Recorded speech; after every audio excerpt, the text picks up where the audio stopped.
Estas férias leve o Observador no bolso. Na praia, no campo ou entre viagens, acompanhe toda a atualidade sem limites. Assine com 40 € de desconto e habilite-se a ganhar uma estadia de 2 noites num dos hotéis boutique da Small Portuguese Hotels. Este verão, desligue da rotina, não da informação. Assine em observador.pt. O Irão.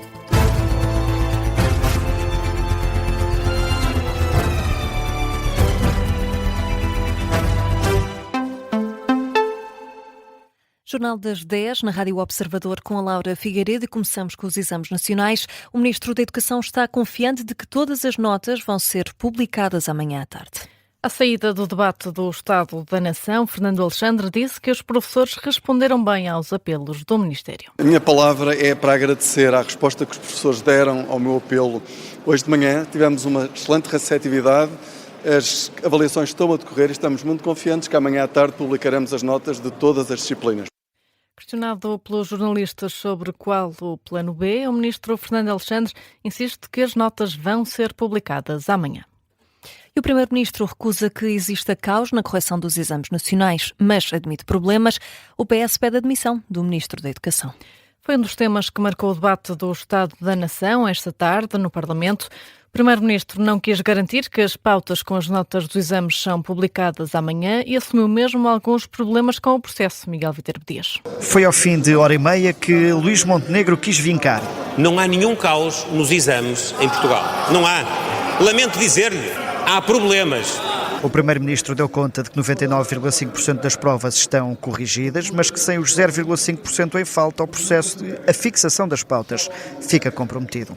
Mas, independentemente da defesa inicial de Luís Montenegro, o PS, ao fim de 4 horas de debate, pediu a saída do Ministro. Se respeita a meritocracia, o senhor sabe que esse lugar que ocupa já não devia ser ocupado por si, mas por outra pessoa. Eurico Brilhante Dias, já no encerramento, mas foi só aí também que o PSD saiu em defesa de Fernando Alexandre. Senhor Ministro, nós estamos consigo porque o Ministro da Educação de Portugal está ao lado dos professores, está ao lado da mudança que nós queremos fazer neste país. Alexandre Poço, do PSD, já na reta final, depois de André Ventura ter criticado a falta de liderança de Luís Montenegro. Eu não sei se foi o amuleto da seleção ou não, é claro que não foi porque fomos eliminados, mal pôs os pés nos Estados Unidos.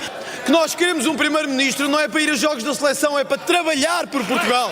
O Primeiro-Ministro procurou passar ao lado do tema e nos 30 minutos de intervenção inicial nunca falou dos problemas com os exames, culpando o aumento da população pelo falhanço dos serviços públicos. Os números destaparam verdades escondidas dos governos do Partido Socialista.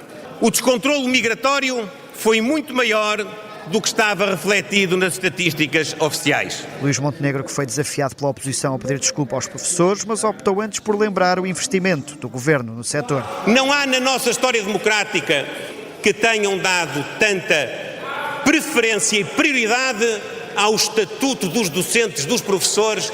Mais de 84 mil docentes tiveram condições para progredir nas carreiras. O Primeiro-Ministro a recordar a recuperação do tempo de serviço e a defender o processo de digitalização, que garante que será mais rigoroso e transparente quando estiver em funcionamento integral.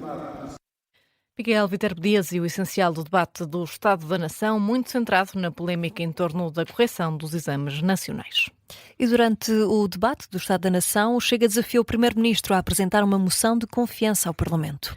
A resposta, o Governo pede responsabilidade à oposição para levar a legislatura até ao fim. Luís Montenegro respondeu à pressão à esquerda e à direita e segurou os ministros mais criticados, Luís Neves e Fernando Alexandre. Mas tanto o Partido Socialista como o Chega aproveitaram o debate do Estado da Nação para fazerem sinal de vida e mostrarem que estão prontos para a nova ida às urnas. Vasco Maldonado Correia. Não foi um, não foram dois, foram 3 os apelos de André Ventura para Luís Montenegro arriscar uma pergunta aos deputados. E talvez, Sr. Primeiro-Ministro, deva mesmo perguntar ao Parlamento se ainda mantém a confiança no seu governo. Já do PS, bastou uma vez para Eurico Brilhante Dias avisar que o partido não tem medo de eleições. Cada vez mais portugueses a perceber que só com o PS voltarão a ter um governo que governe para todos, que não abandone os portugueses à sua sorte. Num debate marcado por polémicas à volta dos ministros Luís Neves e Fernando Alexandre, Montenegro responde a dar o peito às balas por todo o governo. Se eu mantenho a confiança política no Sr. Ministro da Administração Interna, com certeza, Sr. Deputado, plenamente. no Sr. Ministro da Administração Interna e em todos os ministros e secretários de Estado. Depois de acusar Ventura e Carneiro de tentarem construir uma narrativa falsa de um governo falhado, o Primeiro-Ministro pede responsabilidade. Quando as oposições se conseguem desprender dos seus umbigos políticos, é possível estarmos juntos a bem de Portugal. À direita, a Iniciativa Liberal lamenta as tricas entre os mesmos de sempre. Cada um a jogar o seu jogo enquanto o país afunda. O PS preocupado com a próxima sondagem, o Chega a votar conforme os comentários nas redes sociais e o seu governo, o seu partido, preocupado sobretudo em garantir o controle do sistema que herdou. E à esquerda, o LIVRE vem pedir um compromisso. Sr. Primeiro-Ministro, a bem do país, a bem da estabilidade, desafio a comprometer-se aqui a não fazer nenhuma revisão constitucional durante esta legislatura. E o PCP deixa um alerta antes que seja tarde demais. Se insistir com o pacote laboral, está a abrir, está a cavar aquilo que é inevitável, que é a vossa derrota social e política. Debate do Estado da Nação com o Governo debaixo de fogo, que obrigou o Ministro Manuel Castro Almeida, já no encerramento, a voltar a responder ao líder do Chega e a sublinhar os apelos do Primeiro-Ministro. Somos pela estabilidade e queremos cumprir a legislatura, Sr. Deputado André Ventura. O Governo não será fator de crise ou de instabilidade. Esperemos que as oposições tenham o mesmo sentido de responsabilidade. O Ministro da Economia e da Coesão Territorial já a marcar terreno a vários meses da discussão do Orçamento do Estado.